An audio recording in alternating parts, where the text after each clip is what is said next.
Hi friends, சாப்பிடலாம் வாங்க. AJ சமையல் குறிப்பு. 2 நாளாக என் பசங்களுக்கு கோல்டு, சளி, இரும்பல் அதை போக்குறதுக்கு தான் ஃப்ரெண்ட்ஸ் எங்கள் மாமியார் இப்படி தான் செஞ்சு தருவாங்க. இதை மாதிரி நீங்கள் செஞ்சு உங்கள் பசங்களுக்கு, உங்கள் ஹஸ்பண்டுக்கு கொடுத்து பாருங்கள். இனி சளி, இரும்பல் தொல்லையே இல்லை. சிக்கன் மிளகு கிரேவி.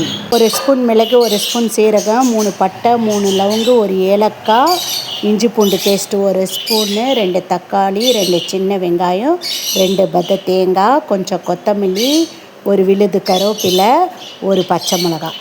இதை எல்லாத்தையும் நைஸாக அரைச்சின்னு வந்துடுங்க ஃப்ரெண்ட்ஸ். இதுக்கு கோகோனட் ஆயில் தான் யூஸ் பண்ணேன். 1 ஸ்பூன் கோகோனட் ஆயில் ஆட் பண்ணி அதை காஞ்ச உடனே அந்த கிரேவியை போட்டு பச்சை வாசனை போகிற வரைக்கும் நல்லா வதக்கி எடுத்துருங்க. கழுவி வச்ச சிக்கன் 1/2 கிலோ அதில் போட்டு உப்பு, 1/2 ஸ்பூன் மஞ்சப்பொடி போட்டு நல்லா வதக்கி தேவையான அளவு தண்ணி போட்டு நல்லா வேக விடுங்க ஒரு 15 நிமிஷம். வீக்லி 1 செஞ்சு கொடுங்க. நம்ம ஹஸ்பண்ட் ஸ்மோக் பண்ணுறாங்க, அது கூட நல்லது. பிள்ளைங்களுக்கு சளிக்கு நல்லது. இந்த உணவுலாம் அந்த காலத்தில் இருக்க போய் தான் வியாதிங்க கம்மியாக இருந்துச்சு. உணவே மருந்து, மருந்தே உணவு ஃப்ரெண்ட்ஸ். கண்டிப்பாக செய்யுங்க. சேம் மசாலா எக்கு அல்லது மட்டன் கூட நீங்கள் ஆட் பண்ணிக்கலாம். இங்கே பாருங்கள் ஃப்ரெண்ட்ஸ், சிக்கன் நல்லா வெந்துடுச்சு.